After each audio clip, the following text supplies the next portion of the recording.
Assalamualaikum warahmatullahi wabarakatuh.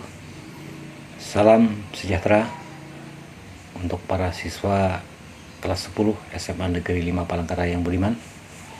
Baik, marilah kita mengawali mata pelajaran Bahasa Indonesia kelas 10. Ya, perlu kalian ketahui bahwa Bahasa Indonesia adalah salah satu mata pelajaran wajib yang harus diikuti para siswa. Beban belajar dalam kondisi normal adalah 4 jam pelajaran per minggu dengan 1 jam pelajarannya adalah 45 menit. Dalam situasi darurat virus corona, kegiatan belajar dilakukan secara daring dan luring dengan menyesuaikan kondisi. Salah satu sumber belajar itu adalah ini, buku Bahasa Indonesia yang diterbitkan oleh Kemdikbud 2016 yang filenya juga sudah dibagikan kepada kalian melalui grup WA. Lalu, apa saja materi Bahasa Indonesia kelas 10? Ya, bisa kalian lihat pada semester ganjil ada teks laporan hasil observasi, teks eksposisi, teks anekdot, teks cerita rakyat. Ya. Kemudian pada semester genap kalian akan mempelajari teks negosiasi, teks debat, teks biografi, dan teks puisi. Ya, jadi itu ya materi Bahasa Indonesia untuk semester ganjil dan semester genap.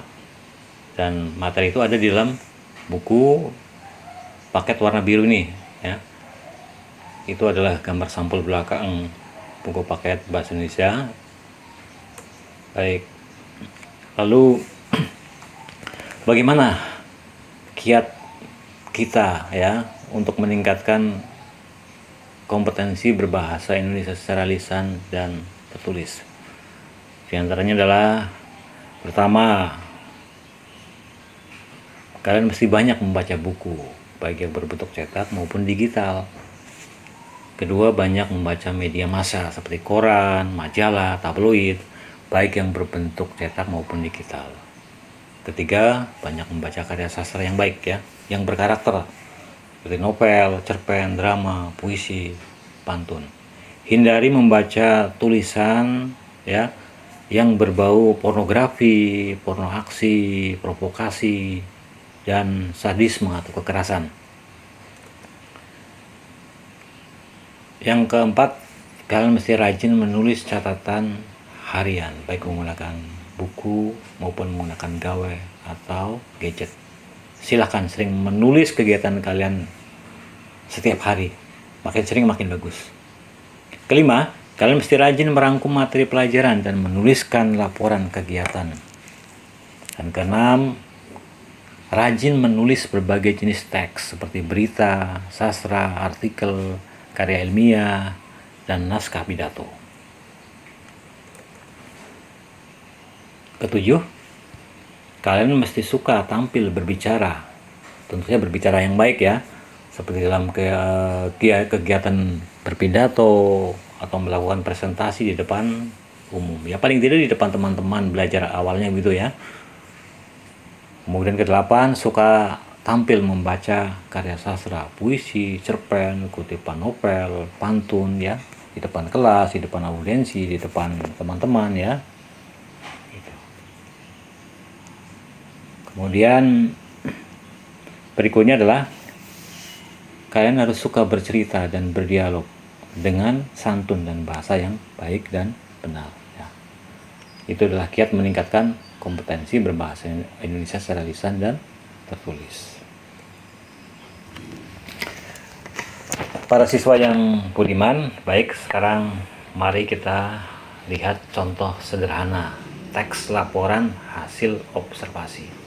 Mungkin kalian ketika masih duduk di bangku SMP atau MTS ya juga sudah pernah mempelajari jenis teks ini, yaitu teks laporan hasil observasi. Baik, kita lihat. Ini adalah sebuah teks laporan hasil observasi sederhana terhadap suatu objek atau lingkungan yang sangat kita kenal, yaitu sekolah kita, SMA Negeri 5 Palangkaraya. Baik, silakan perhatikan baik-baik ya.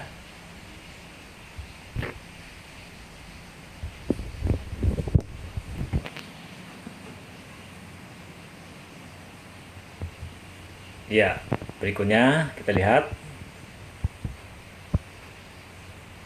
masih teks yang berkaitan dengan laporan hasil observasi sekolah kita.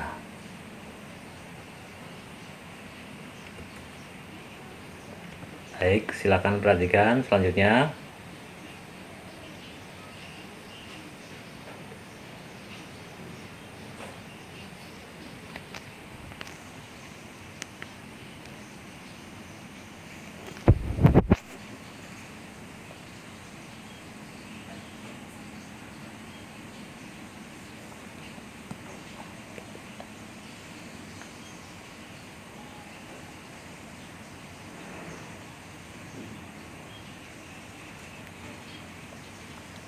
Ya, lanjut.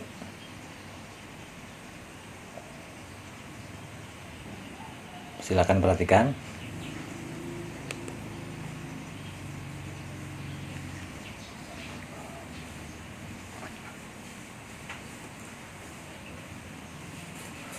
Ya, baik. Kalian sudah membaca sebuah teks laporan hasil observasi tentang objeknya adalah SMA Negeri 5 Palangkaraya. Nah, setelah kalian membaca teks tadi, kalian tentunya bisa menemukan unsur-unsur ini, bahwa di dalam teks laporan hasil observasi itu ada pernyataan umum ya yang berisi definisi atau suatu objek ya, kemudian ada deskripsi yang berisi bagian uraian atau objek yang dilaporkan ya, kemudian ada deskripsi manfaat ya. Jadi dapat disimpulkan bahwa teks laporan hasil observasi dapat dimaknai sebagai teks yang berisi uraian berupa laporan hasil pengamatan atau observasi terhadap objek, misalnya tempat atau benda yang terdiri atas struktur unsur, pernyataan umum ya atau definisi, deskripsi bagian, dan deskripsi manfaat. Jadi ingat ya, ada 3 unsur struktur teks laporan hasil observasi. Pertama, pernyataan umum yang berisi definisi suatu objek. Yang kedua, deskripsi bagian yang berisi uraian bagian-bagian objek yang dilaporkan. Dan yang ketiga adalah deskripsi manfaat yang berisi uraian manfaat objek yang dilaporkan. Cukup jelas anak-anak ya, nanti dilihat lagi contoh teks yang sudah disajikan di depan ya. Baik. Nah, bagaimana supaya kita ya, supaya kalian bisa menulis teks laporan hasil observasi? Ya, silakan simak kembali penjelasan dan contoh teks di depan ya. Baca juga buku paket yang sudah kalian peroleh ya di dalam file itu ya. Nah, supaya bisa menulis teks laporan hasil observasi, kalian harus rajin mengamati suatu objek, misalnya lingkungan tempat tinggalmu. Nah, sebagai tugas coba tuliskan hasil pengamatan terhadap sebuah objek ya, kemudian tulis menjadi sebuah teks laporan hasil observasi. Kalian harus benar-benar mengamati dan menuliskannya. Siap? Yakinlah, kalau mau belajar kalian pasti bisa. Nah, selamat belajar, bekerja membantu orang tua, dan beribadah masih di rumah saja dulu selama pandemi COVID-19. Ya, terima kasih. Selamat untuk kalian semua.